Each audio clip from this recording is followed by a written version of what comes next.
Esse é o SBGG Cast, o podcast da Sociedade Brasileira de Geriatria e Gerontologia. Por aqui você confere novidades, entrevistas e muito mais. Olá, ouvintes, sejam bem-vindos a mais um episódio do nosso podcast. Hoje vamos abordar sobre transtorno neurocognitivo leve. Estima-se que 70% das pessoas que vivem com demência no Brasil não tenham acesso a esse diagnóstico, com grande sofrimento das famílias e limitação do acesso ao tratamento adequado para esses pacientes. O quadro do subdiagnóstico provavelmente é mais grave quando se trata dos pacientes com um transtorno neurocognitivo leve, embora seja uma condição prevalente, acometendo mais de 15% dos idosos. Para conversar sobre esse importante assunto, eu, Mariana Lira, geriatra, presidente da Geriatria SBGG Seccional Minas Gerais e presidente do SBGG Cast, convido o geriatra Salo Buxman, médico especialista em geriatria e gerontologia, membro da Comissão de Inovação em Alzheimer da SBGG, e o neurologista Norberto Anísio Ferreira Frota, neurologista, especialista em neurologia cognitiva e do comportamento pela Faculdade de Medicina da USP, doutor em ciências e professor do curso de medicina da Unifor, coordenador do Ambulatório de Neurologia Cognitiva do Hospital Geral de Fortaleza, coordenador do Serviço de Neurologia do Hospital São Carlos, Redidor, e diretor científico da Abras. Sejam muito bem-vindos, Salo e Norberto. Bom, a primeira pergunta, Salo, vai para você. É uma queixa muito comum, quando descobrem que a gente é um geriatra ou um neurologista, em relação a uma queixa de memória.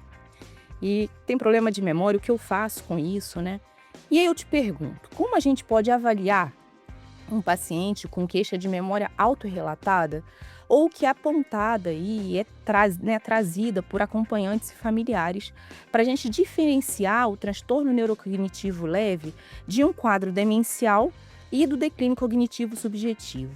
Conta pra gente, Salo. Bem, Mariana, é um prazer muito grande estar aqui com você e com o Norberto Frota. Eu agradeço muito a SBGG por essa oportunidade. Assim, em linhas gerais, como você falou, tudo começa com uma queixa cognitiva ou, às vezes, uma queixa comportamental.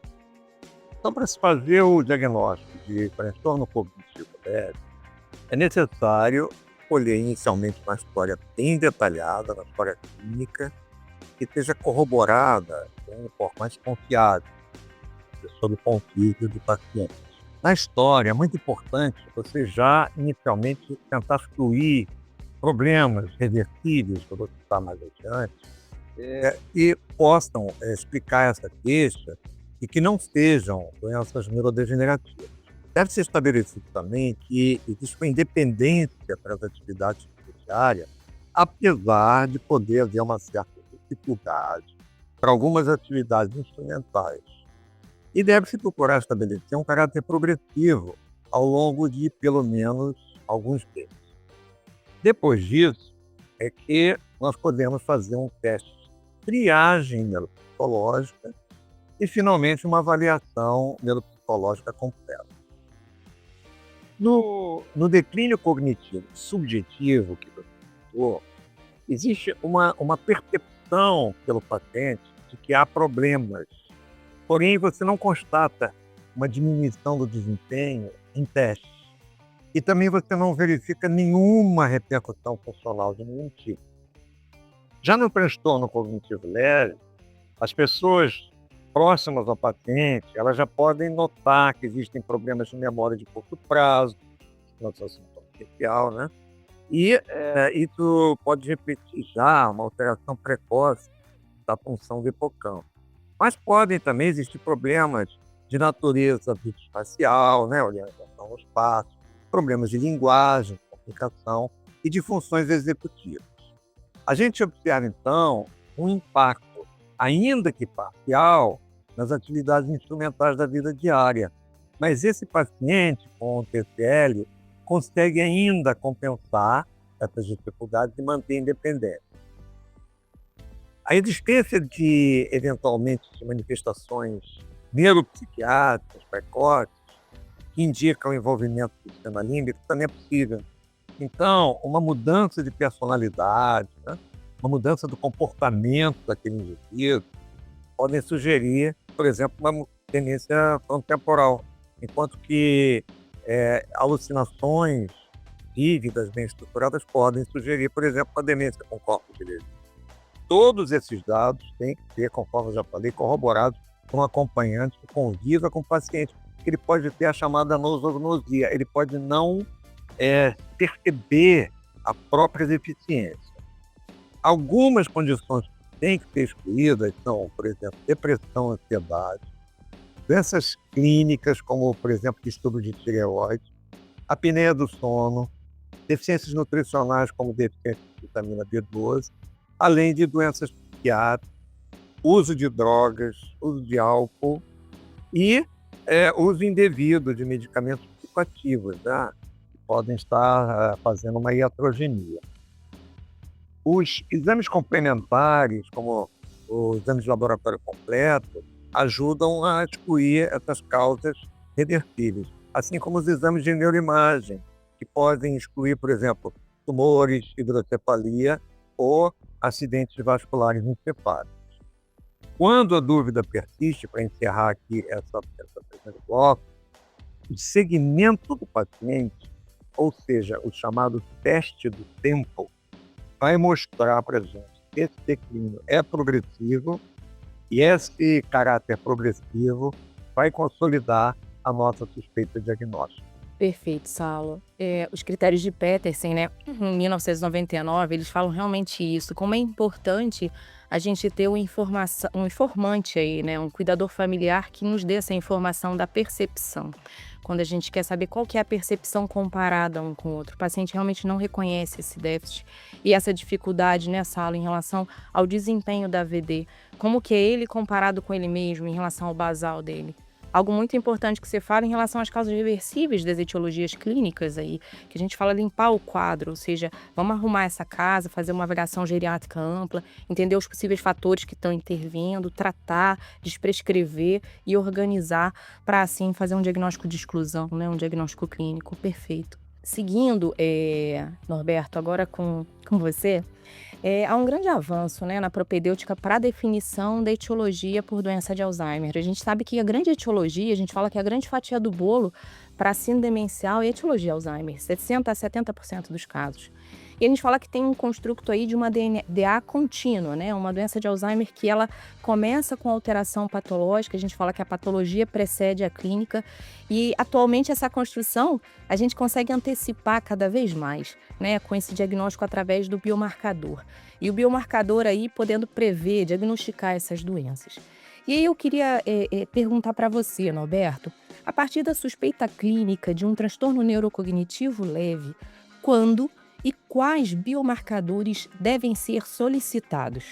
Bom, tudo bem, Mariana, Saulo, agradeço o convite para estar aqui conversando com vocês, dessa parceria da STVG com a Braz, aqui representando como diretor científico, né? Ela é muito boa e a gente espera que se mantenha, né, por vários e vários anos e aumentando cada vez mais. É interessante, eu sempre falo que os biomarcadores para a doença de Alzheimer, eles são mudança de jogo. Por quê? Porque a gente tinha uma percepção clínica e até os critérios de diagnóstico de 2011 eram diagnósticos meramente clínicos, como o Saulo comentou, em que os exames propedêutica complementar laboratorial e de imagem era muito mais para eu descartar outras causas do que para eu afirmar que aquilo, ou seja, a doença de Alzheimer era um quadro clínico e que eu excluí outras causas, então isso deve ser uma doença de Alzheimer. Então, era assim que a gente encarava até 2011, a gente começou a ter uma mudança e os exames, né, a capacidade de pesquisa clínica mostrou que eu conseguia, sim, através de alguns exames, que idealmente, através de um exame de imagem, que é uma tomografia específica, que consegue ver depósito de amiloide, a proteína amiloide, para os leigos, né, que estão acompanhando, ela é uma proteína que se deposita no cérebro e esse é um fator que é fundamental para poder dizer que a pessoa tem doença de Alzheimer. Do ponto de vista de patologia, eu não posso dizer que a pessoa tem doença de Alzheimer se não tiver um depósito de amiloide, né? Então a gente começou a conseguir determinar isso nos primeiros exames. No começo, nos anos 2000, 2010, por aí, você começou a ter um teste de amiloide, que era uma dificuldade técnica de fazer muito grande, mas isso se popularizou mais recente.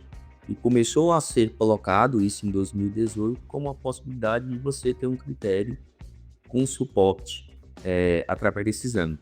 E logo na sequência também surgiu a possibilidade de eu dosar em outros fluidos, principalmente no líquor, que é um líquido que a gente tira da nossa coluna, mas que ele está relacionado a várias substâncias do nosso cérebro, e que eu consigo dosar tanto a alteração na proteína amiloide, como a alteração em outra proteína, que é uma proteína tal, que ela também se deposita. Então eu consigo ver tanto o processo amiloide quanto o processo de tal acontecendo no cérebro, e esses dois em conjuntos, quando acontece, leva a uma patologia de doença de Alzheimer. Ou seja, eu consigo ter a certeza que está tendo no cérebro os achados patológicos de doença de Alzheimer. E isso aconteceu nos critérios de 2018, que colocou um A, patologia de Alzheimer, um T, patologia tal, e eu podendo ter ou não evidência de neurodegeneração acontecendo no cérebro. Então, os biomarcadores, eles mudaram essa nossa rotina. Tanto que você não pode dizer, né, a gente tem uma doença de Alzheimer clínica, quando eu não tenho um biomarcador associado, e eu tenho que ter esse biomarcador para dizer que ela é patologicamente presente. É interessante que os biomarcadores, eles têm que ser interpretados com a cautela. Por que eu falo isso? Porque é muito frequente que a gente tem sempre ter um overlap. Quando alguns trabalhos mostram que você, quando dê um diagnóstico clínico de uma doença de Alzheimer, em torno de 20 a 30% podem não ser confirmados por um biomarcador. Então existe isso na minha prática, que alguns pacientes em que eu vi, eu tinha uma certeza pelo meu conhecimento prévio em que ele tinha um cumprimento cognitivo leve, ou um transtorno cognitivo leve, já que só toca um tema questão semântica. Então, se eu chamar um CCL, né, é a mesma coisa um transtorno cognitivo leve. É só uma semântica. Se eu me confundir aqui nas minhas palavras, chamar CCL, não transtorno, eu quero dizer a mesma coisa. Que é o que o Gonçalo falou, a pessoa que tem uma queixa, tem desempenho um pouco abaixo do que seria esperado, mas consegue fazer a maioria de suas atividades instrumentais. Então, a gente tem alguns pacientes, nessa semana eu vi 2, em que era clinicamente um CCL, que tinha muitas características de ser uma doença de Alzheimer, era amnésico, mas que não tinha depósito amiloide no PET, porque o líquido era normal. Então, isso me fala que, ok, clinicamente ele tem, mas isso não é ligado a um processo patológico de doença de Alzheimer. E a gente começou a ter várias evidências que outras doenças podem simular um quadro de Alzheimer, mas não ser. Aí tem uma doença chamada de Leite, que pode estar simulando. Então, o biomarcador serve para a gente diferenciar isso muito bem. Quando é que eu usaria isso na minha prática clínica?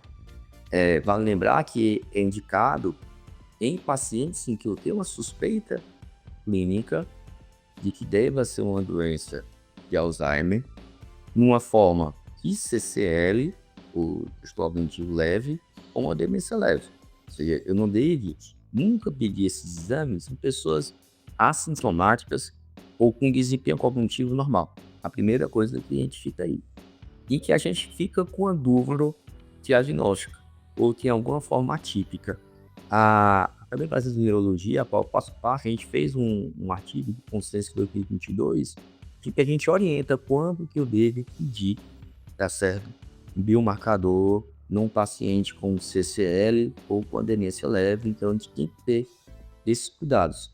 Eu acho que biomarcadores através de PET, através do líquor e possivelmente através do plasma. Ou seja, lembre que através do plasma são exames que não estão ainda liberados para serem feitos no Brasil de rotina ou validados, mas o líquor e o PET, sim, quando a gente tem uma dúvida, que aumentar a certeza que aquele quadro é ligado a uma patologia de doença de Alzheimer. Então isso é fundamental. Eu acho que dentro em breve, Mariana, a gente vai ter isso no plasma, já com a rotina maior, os resultados eles se mostram promissores em algumas áreas, mas agora no CITAD, com o congresso que acabou de ter na semana passada, mostrou-se que às vezes a gente coloca na vida dia a dia, né, na prática, fora do estudo clínico, às vezes a gente tem que ter um cuidado na interpretação. Então, são exames que eles ajudam muito, mas tem que ter alguns cuidados na forma de interpretar. Perfeito, Norberto. Como a gente, hoje em dia, com esse acesso à informação, né? Como isso é perigoso e como a gente tem que tomar cuidado em relação a isso, né? Isso que você descreve, o biomarcador, na verdade, ele é tanto por neuroimagem quanto por fluido, né? E antes mais tinha a punção licórica, né? Um procedimento, e hoje mais o biomarcador plasmático também, que é mais fácil acesso. E as pessoas no consultório vêm com essa demanda, né, em relação a essa solicitação, vêm com o preço, vêm com as informações, né, Eu estava um dia, um colega médico, né, me mandou mensagem, me mandou um resultado de um teste plasmático de doença de Alzheimer. E era um teste que era positivo para patologia de doença de Alzheimer. Aí eu falei, qual a idade da paciente? Era uma senhora de 88 anos. Aí eu falei para ele, nessa idade, esse exame não quer dizer nada. Ela tem patologia de doença de Alzheimer, que é extremamente comum. Se é isso que está levando ao quadro dela, não sei. Então é esse conhecimento que o especialista tem que ter na hora de tomar uma decisão. Então é esse o conceito de saber aquela informação num quadro clínico específico que faz toda a diferença. Então não é só um teste em si, lembrar que esses testes, a acurácia varia muito do qual a possibilidade dele ser positivo, ou seja, qual a possibilidade pré-teste daquele ser positivo ou não, aumenta muito. Isso, uma coisa que eu já tive um jovem, 60 anos, outra coisa é ter um teste positivo. A positividade só vai na senhora de 85 anos ou 90 anos. Então são fatores bem diferentes que a gente tem que ter muito cuidado na hora de interpretar. Mas essa demanda pelo plasma, né, que vai ser uma rotina, mas continuamos. Temos que ter um cuidado na hora de interpretar essas informações em larga escala, como é que vai acontecer dentro de breve. É perfeito, né, Norberto? É muito feliz o nome exame complementar, né? A gente fala que a gente tem que fazer uma avaliação clínica desse paciente, entender as demandas, a repercussão na própria vida e ver realmente o que vai ser solicitado para depois interpretar, né? Como isso também gera sofrimento, né? A família, o paciente, o que que a gente vai fazer com esse resultado em mãos, né? Como que a gente vai julgar.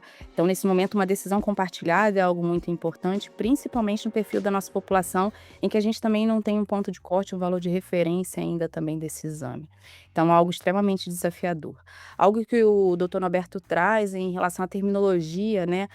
O DSM-5, né? Que é o Manual de Transtornos Psiquiátricos, ele traz essa nova terminologia antes de comprometimento cognitivo leve, CCL, e agora de transtorno neurocognitivo maior. Vamos seguir então, né, Salo? A gente falou então da realização de biomarcador. E aí eu te pergunto se a realização desses biomarcadores substitui a avaliação neuropsicológica. Ou seja, fazendo testes cognitivos básicos, né? A gente faz testes cognitivos no nosso consultório. Normalmente a gente faz de acordo com a nossa expertise, com o perfil do paciente, com a escolaridade desse paciente, até para que a gente possa ter habilidade ali de interpretar esse teste. Associado a esses biomarcadores aí, que a gente conversou com o Dr. Norberto agora, seria dispensável fazer a avaliação neuropsicológica? Como você vê isso, Saulo? Conta pra gente. Então, Mariana, essa questão é muito, muito interessante e muito importante. Eu não vejo que seja dispensável a avaliação de jeito nenhum. A avaliação neuropsicológica, ela faz uma integração do desempenho cognitivo de múltiplos domínios, juntamente com o desempenho funcional, integra com o humor, com o comportamento. Então, ela estabelece muito bem o padrão e a gravidade do comprometimento. Os biomarcadores, por sua vez, eles fornecem um fenótipo estrutural e biológico, enquanto que a avaliação neuropsicológica ela fornece um fenótipo cognitivo. Ou seja, sem uma avaliação neuropsicológica completa, a interpretação dos biomarcadores fica incompleta. Além disso, um biomarcador positivo para amiloide, conforme o Norberto falou, ele mostra que o paciente tem alteração patológica da doença de Alzheimer, ele tem amiloide. Mas não garante que ele já tenha comprometimento da cognição, porque realmente a presença desse amiloide pode preceder o déficit cognitivo em muitos anos. Então, em relação aos testes de triagem, o que a gente faz mais no consultório são os testes de triagem, né? Então, o MoCA, por exemplo, ele adota pontos de corte de 24 a 26 para o diagnóstico de transtorno cognitivo leve. E se você quiser fazer um corte para diagnóstico diferencial de demência leve, você usa um corte mais baixo de 21 pontos. Só que a possibilidade de erro, Mariana, é considerável, porque o detalhamento da investigação de algumas funções, como, por exemplo, abstração, nomeação, planejamento, função visoespacial, é muito eficiente nesses testes de triagem. A avaliação neuropsicológica tem alguns testes, como o teste de memória lógica, o teste auditivo verbal de Ray, que são definidores de diagnóstico, muito diferentes dos testes de triagem. E atualmente eu estou vendo profissionais tentarem fazer o diagnóstico até com mini-cog, que é um absurdo. Então, eu acho que hoje em dia é muito importante você ter uma convicção, você ter uma certeza do diagnóstico inicial, sintomático da doença, que inclui o transtorno cognitivo leve e a demência leve. Justamente porque os anticorpos anti-amiloide, que já estão disponíveis no mercado, eles estão indicados nessa fase. Então você tem que ter certeza que o paciente está nessa fase. Nesses estudos com essas drogas, a gente repara que o diagnóstico da fase do estadiamento foi feito sempre com avaliação neuropsicológica robusta. É só você procurar ali no finalzinho dos artigos, no TAMEC, você vai ver que os testes do Bronfeld não foram os testes de triagem, foram testes complexos. No último Alzheimer Expert, que é um evento que a gente faz no Rio anualmente, justamente a gente procurou abordar essa questão que é muito interessante, muito importante, que é de tentar estabelecer uma bateria de testes minimamente suficiente para se fazer um diagnóstico no estagiamento confiável. Vamos ver o que vem por aí nesse sentido. Perfeito, Salo. Eu também concordo, assim, eu acho importantíssima a realização da avaliação neuropsicológica. Primeiro que isso que você conversa, né, no início, em relação a quando você pontua a avaliação de múltiplos domínios, né? A gente tem a avaliação da memória, da função executiva, da função visoespacial, linguagem, gnosia, praxia e o seu impacto funcional. Há ou não há? Qual é o desempenho? E essa dúvida que muitas das vezes há, principalmente no transtorno neurocognitivo leve. E outra coisa que eu acho que a avaliação neuropsicológica traz em relação à confirmação diagnóstica, às vezes necessária. Por exemplo, no transtorno cognitivo leve, quando a gente precisa estabelecer se há impacto funcional ou não, qual a repercussão na vida desse paciente, né? Através até das decisões que ele possa tomar a partir dali, se há patologia ou não. Então, eu também acredito que ela seja extremamente válida nesses casos. Bom, Norberto, agora para você essa pergunta, e eu já te antecipo que ela é desafiadora. Uma situação extremamente frequente no consultório é a discussão sobre a manutenção ou a suspensão da direção veicular em pacientes com transtorno neurocognitivo leve. Isso é uma demanda, né? Os pacientes, apesar ainda de ter a queixa de memória, mas eles estão desempenhando as tarefas, né? Às vezes não tão perfeitas, né? As atividades de vida diária, mas a direção veicular sempre é um problema em relação ao desempenho para o paciente e também para a sociedade, as pessoas que podem ser afetadas. E aí eu te pergunto, Norberto, como fazer essa avaliação? Como a gente define que é o momento de interromper a direção veicular e como comunicar adequadamente para o paciente sobre essa necessidade, porque normalmente o paciente deseja continuar, né, essa direção, a família vem muito preocupada e traz essa queixa. Me conta qual que é a sua estratégia na sua prática diária e como você vê essa situação extremamente desafiadora. Bom, essa é uma pergunta mesmo difícil, né? E eu diria que o gabarito, a resposta correta, ela não existe, né?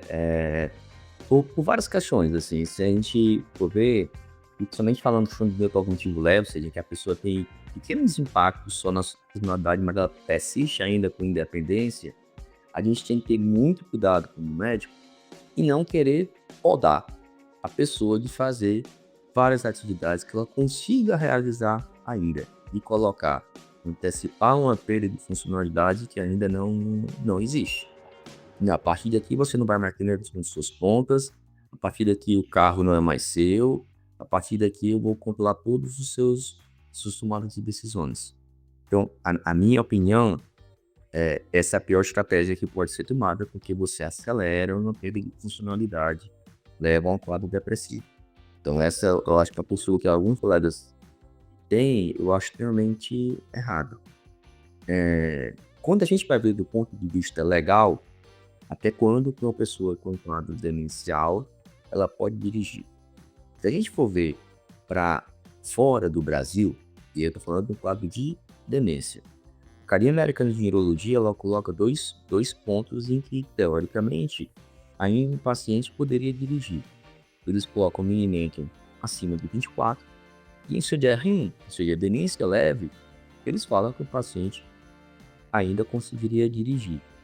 Testagens específicas para ver isso, ou seja, qual teste devo aplicar, não tem essa resposta. Não tem essa resposta. Eles mesmos não colocam qual teste ideal, eles colocam só uma sugestão da neurologia e inventam no CDR para a gente observar.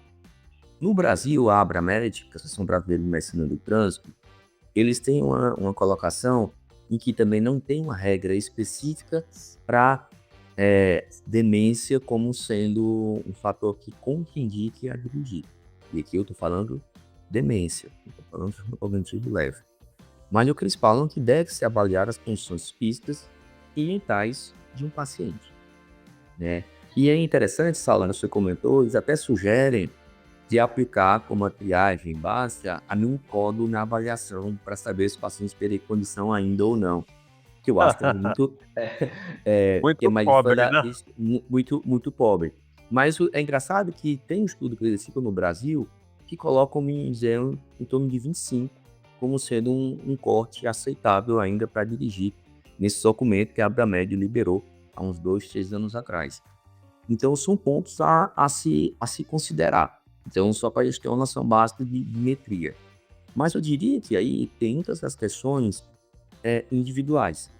Eu tenho um paciente, ele tem um exame de 27 ou 28 pontos, mas tem um tema de desorientação espacial. Esse paciente eu vou tentar tirar a direção dele e orientar que não dá por essa dificuldade, mais do que por uma avaliação global. Eu tenho um paciente que tem um quadro amnésico, como mais habitual, com um exame de 25, que ele faz a mesma percurso, em que o familiar que dirige, acompanha, diz que ele está respeitant regras do trânsito. Eu vou tirar nesse momento? Possivelmente não. Eu vou observar um pouco mais de próximo. Mas não, eu tenho relatos de que está se perdendo, de que está tendo grau, pequenas batidas.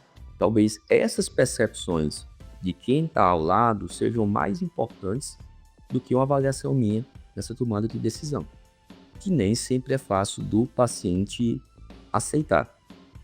Muitas vezes, às vezes eu oriento de forma de fiscalização, de forma de colocar o GPS no carro para acompanhar. Se na primeira sinal de que está tendo um prejuízo nessa atividade instrumental chamada direção, deixar, conversar e tirar. Mas um paciente que tem um problema leve e que não tem dificuldade de orientação espacial, especificamente nessa habilidade de direção percebida por quem está ao lado, não pelo paciente, Eu acho, às vezes, que você orientar a retirar dessa situação pode ser mais prejudicial do que benéfico. Então, eu volto, não tem um gabarito correto. É sentar, é avaliar esses domínios, a gente tem esses balizadores externos e talvez internos, minimizando, mas que é muito, muito impreciso e é muito mais mesmo a conversa e legislação de cada caso. E saber que às vezes você tirar tudo num quadro muito leve pode acelerar um processo, tá certo? De perda. Norberto, eu acho que o ponto inicial realmente é primeiro confirmar um diagnóstico. Qual é o diagnóstico, né? E além disso, individualizar o que faz sentido para ele, né? Quando eu te falo que é desafiador, eu tenho vários casos assim na prática. Então, realmente, eu acho que aí é que realmente exemplifica que é individualizar quem é esse paciente, o que representa, o que faz sentido para ele a direção veicular. E como é importante quando você aponta, Norberto, que às vezes retirar de forma brusca, de forma repentina, sem entender esse contexto do paciente, como isso pode repercutir, por exemplo, num transtorno depressivo, né? Às vezes a gente sabe que a depressão vem como um pródromo e às vezes isso acentua ainda mais os sintomas, né? Tirar essa autonomia, essa independência de forma muito precoce. Então, realmente entender o caso, individualizar e tomar as medidas mais corretas ali junto a uma reunião familiar, entendendo que faz sentido para esse paciente, para essa família, né? Salo, nós vamos continuar aqui e eu queria te perguntar, uma questão importante após o diagnóstico de um transtorno neurocognitivo leve é o tratamento não farmacológico. A gente falou sobre trazer no consultório a queixas de memória, de outras funções cognitivas, vem com o familiar cuidador, a importância desse papel deles em relação a ser algo fidedigno, alguém que realmente acompanha, né, diariamente esse paciente, e o que ofertar depois do diagnóstico, né? E agora, o que a gente vai fazer com esse diagnóstico? E aí eu te pergunto, em relação ao tratamento não farmacológico, quais as principais medidas que a gente pode implementar e ofertar para esse paciente com transtorno neurocognitivo leve? Conta pra gente, Salo. Perfeito, Mariana. Então, eu diria que a primeira intervenção mais urgente, com certeza, é o exercício físico. É onde você tem maior massa de evidências científicas de benefício. Eu costumo indicar, por preferência, um exercício misto, aeróbico e de resistência. Em média, 150 minutos por semana, claro, conforme a capacidade física do paciente. E também, se puder embutir nesse exercício, treino de equilíbrio e flexibilidade, é o cenário ideal. Também existem muitas evidências em relação a aqueles assim chamados exercícios mente-corpo, como, por exemplo, o Tai Chi e o Yoga. Só que assim, a oferta desses exercícios é um pouco mais difícil, feitos por um treinador capacitado.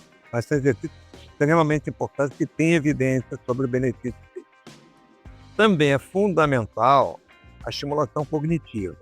E essa estimulação cognitiva ela pode ser feita de duas formas. Ou formalmente, através de um treinamento cognitivo, por exemplo, com jogos de entretenimento, em sites aí na internet com dezenas, centenas de jogos de entretenimento, ou até mesmo programas computadorizados específicos para o treino cognitivo. E assim, pessoalmente, eu gosto muito de indicar que o paciente faça atividades em associações, clubes de oradores, conselho, comissões do prédio onde ele mora, enfim, porque isso estimula muito a cognição, porque exige uma responsabilidade desse paciente, que ele vai ter que assumir tarefas que vão exigir dele comprometimento. E também proporciona um convívio social por tabela. Então, a estimulação cognitiva é também o segundo ponto mais importante. Existem evidências sobre nutrição saudável. Uma dieta famosa é a dieta MIND, M-I-N-D, né? que é uma fusão de uma dieta cardiológica, que é a dieta 10, com a dieta do Mediterrâneo. E essa dieta consiste na alimentação de frutas, legumes, verduras, carne branca, tudo isso que a gente já sabe que é saudável e evitando-se alimentos ultraprocessados, né? Essa dieta foi mostrado que ela produz benefícios, várias publicações demonstraram isso, mas isso não é reprodutível, quer dizer, nem todos os estudos corroboram a utilidade e o benefício dessa dieta. Também tem alguns estudos pequenos com cúrcuma, chá verde, café, mas assim, não tem nenhuma evidência robusta em relação a esses outros elementos. É muito importante também o controle rigoroso dos fatores de risco cardiovascular, como hipertensão arterial, diabetes e a dislipidemia, né? Colesterol elevado. Porque esses são fatores de risco de demência que são modificáveis. Dá para a gente intervir e reduzir o risco de demência com o combate a essas condições. E assim, outras iniciativas que também devem ser tomadas são restrição de bebida alcoólica. Hoje em dia, a gente não está vendo benefício nenhum com álcool, né? Quanto menos álcool ou não álcool, melhor, né? Correção de deficiência auditiva, muito importante para impedir isolamento do paciente. Correção da deficiência visual. Controle de medicamentos que têm atividade psicoativa. Muitos medicamentos que a pessoa toma, mesmo sem prescrição médica, que podem estar fazendo um papel iatrogênio. E também, muito importante, o combate ao isolamento social. Agora, é importante a gente frisar que a adoção dessas medidas ela pode melhorar a cognição, ainda que muito modestamente, mas principalmente melhora o humor, melhora a qualidade de vida e melhora a autonomia do paciente. Agora, existem muitas evidências de que haja uma redução relevante da conversão desses pacientes para um estágio mais avançado de demência. Agora, com certeza, se você fizer tudo isso, você vai estar praticando uma promoção de saúde extremamente importante para aquele paciente. Ele só tem a ganhar com isso. Saulo, perfeito. A comissão Lancet, né, sobre prevenção, intervenção e cuidados de demência de 2024, ela atualiza essa lista de fatores de risco modificáveis, né? Antes 12, agora ela traz 14 fatores. E é interessante que ela aponta que o potencial para prevenção de demência ele é ainda maior em países de baixa e média renda, como o Brasil, devido à maior prevalência desses fatores, né? Pensando aí em relação à hipertensão, diabetes, aumento de LDL colesterol, né? Até a tratamento de obesidade, uso de álcool, abuso de tabagismo, enfim, a inatividade física. E ele aponta que quase 60% dos casos de demência no Brasil poderiam ser potencialmente prevenidos, abordando esses 14 fatores de risco modificáveis. Então, como é importante isso que você aponta, né? O engajamento social, o controle das comorbidades, o acompanhamento regular, né? Com o médico que te acompanha, seja na atenção primária, seja com o especialista que faz o seu acompanhamento, tratar os déficits sensoriais, quando a gente fala de déficit auditivo, déficit visual, né? E tratar as patologias aí. E a gente sabe que um fator não modificável, mas extremamente importante, é a escolaridade também. Agora, Mariana, essa adesão a essas medidas, mais difícil é o paciente aderir a tudo isso. O discurso é muito bonito, mais difícil é aderir. Mas a adesão depende fundamentalmente do médico e do gerontólogo, entendeu? Do profissional, do fisioterapeuta, do nutricionista. Depende desses profissionais, entendeu? Não só do médico, como desses profissionais. Porque o entusiasmo desses profissionais e o modo como eles ressaltam a importância da adesão é que vai fazer com que o paciente efetivamente faça tudo isso, porque não é fácil a mudança do estilo de vida.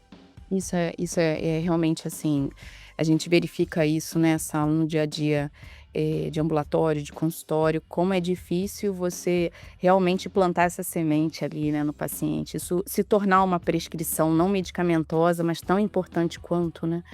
Isso é extremamente desafiador, eu realmente concordo extremamente com você. Norberto, seguindo aqui para a última pergunta, parte significativa das pessoas com transtorno neurocognitivo leve irão converter ao longo de meses a anos para demência. Qual a forma mais adequada de fazer esse acompanhamento, né, esse segmento desse paciente para detectar o momento da progressão para o quadro demencial? A gente fala dessa conversão, né, desse transtorno neurocognitivo leve para demência. Conta pra gente como a gente deve acompanhar esse paciente. Como já foi colocado, Mariana, aqui pelo Saulo, assim, uma vez que a gente fez o diagnóstico do cognitivo leve, é importante desorientar todas as questões não farmacológicas, como o Salo pontuou, que são fundamentais, e essas a gente tem alguma evidência e ao menos retardar ou melhorar a qualidade de vida do paciente. E aí a gente tem uma questão de importância, eu diria uma avaliação pelo menos 2 vezes por ano, ao menos semestral, para a gente ver tanto a aderência que o paciente está tendo a essas abordagens, né? Como também para a gente refazer uma testagem de funcionalidade. Então é importante nesse acompanhamento ter um familiar que vai trazer informações de como é que está o dia a dia do paciente. Se ele teve alguma perda de função, se apareceu alguma coisa que denote uma conversão de uma fase de CCE leve para uma fase de demência leve. Às vezes, você ficar retestando num tempo menor do que 6 meses é muito precoce. Para pegar alguma operação com 6 meses, para uma retestagem em 6 meses ou 1 ano, e talvez fazer os segmentos nesses 3 meses para você ter engajamento das pessoas nessas habilidades. Então é importante talvez a gente colocar entre um período de 3 meses para ver o engajamento em que a pessoa está tendo nessas estratégias não farmacológicas, que são fundamentais, e retestar em 6 meses ou 1 ano. E ficar atento mesmo a alguma perda de funcionalidade que sugira uma conversão para uma fase de demência, o que vai denotar eu fazer algum tratamento específico ou não.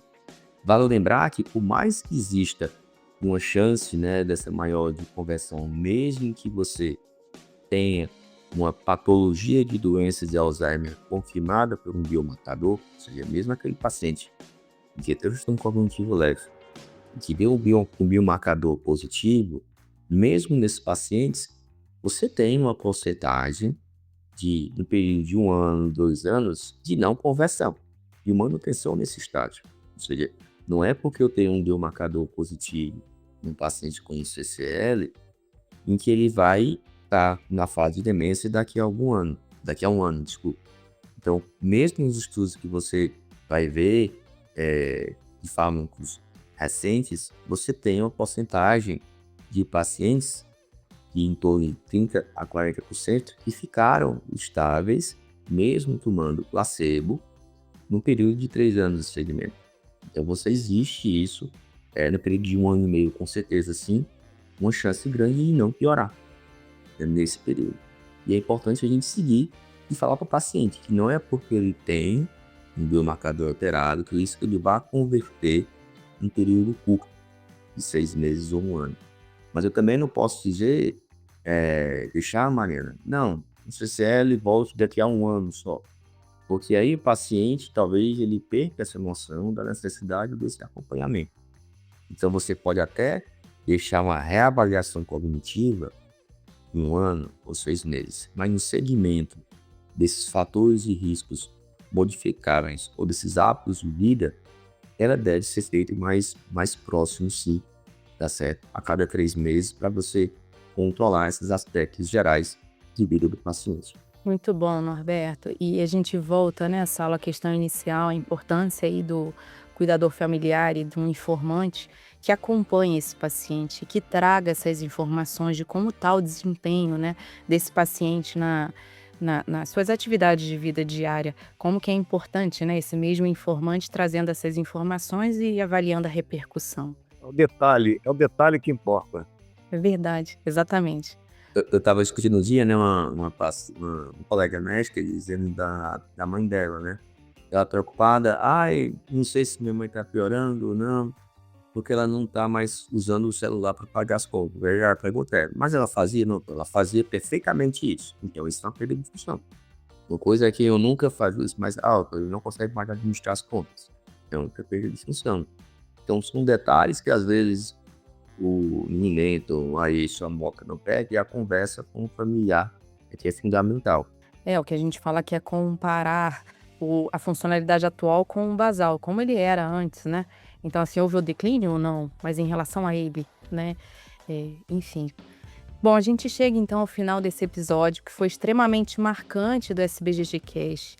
A gente agradece aos nossos entrevistados, Salo e Norberto, a oportunidade de discutir assunto tão importante e urgente como o transtorno neurocognitivo leve. Eu falo que sempre é um prazer que eu aprendo junto também. E a gente agradece a sua audiência, a fidelidade ao SBGG Cast. Continue nos seguindo, ouvindo nossos episódios e até o próximo episódio. Muito obrigada a vocês. Este episódio do SBGG Cast está disponível no Spotify, Deezer, Google Podcast, Apple Podcast e YouTube. Siga a SBGG no Instagram, @SBGGOficial.